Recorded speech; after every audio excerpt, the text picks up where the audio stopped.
Tornem a estar aquí emergint píndoles de psicologia.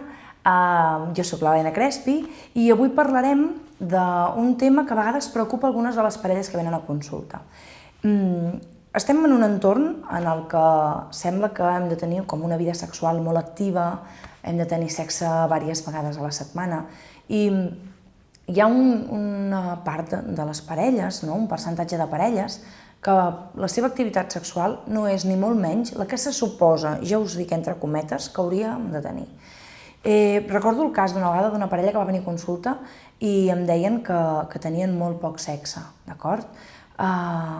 Molt poc sexe segons els estàndards socials que representa que tenim, i que no necessàriament els hi hem de fer cas, no? Però tots dos estaven contents, tenien relacions sexuals un cop cada mes, un cop cada mes i mig, i estaven feliços, ho passaven molt bé i no necessitaven més, no? Per tant, i estaven d'acord, i era mutu, per tant, aquí no hi ha cap problema. Però sí que és cert que a vegades ens trobem a consulta parelles que no tenen sexe i que no tenen gens de relacions sexuals. En general, sempre n'hi ha un dels dos que voldria tenir-ne i l'altre que no.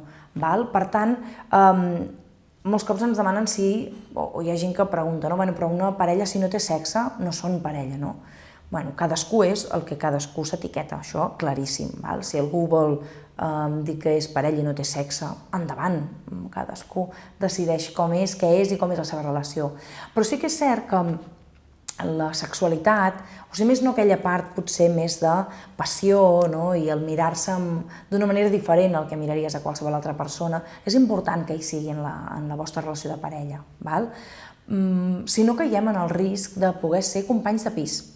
I amb els companys de pis podem conviure molt bé, podem tenir un compromís fantàstic, ens podem estimar moltíssim, però si no hi ha com aquella petita flama, com aquella petita espurna de passió en el que sentim que el que tenim amb aquella persona és diferent del que tenim amb la resta de gent, doncs potser trobem a faltar algunes coses, sobretot els professionals que treballem amb el món de la sexualitat i la parella.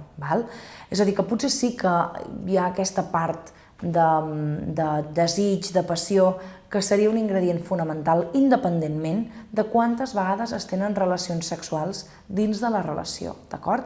Tingueu-ho molt clar. Per tant, sí que necessitem potser una mica de flama, una mica de passió, alguna que puguem etiquetar com a eròtic o una mica sexual per diferenciar-nos d'uns amics, per exemple, però el que no ens importa és quantes vegades això passa, quantes vegades tenim sexe, perquè estem com hipersexualitzats i sembla que si no tenim sexe 2, 3, 4 vegades a la setmana doncs ja no som una parella i això no té res a veure. L'important és que cada parella trobi el seu moment quan estiguin a gust i que equilibrin els desitjos de l'un i de l'altre, d'acord?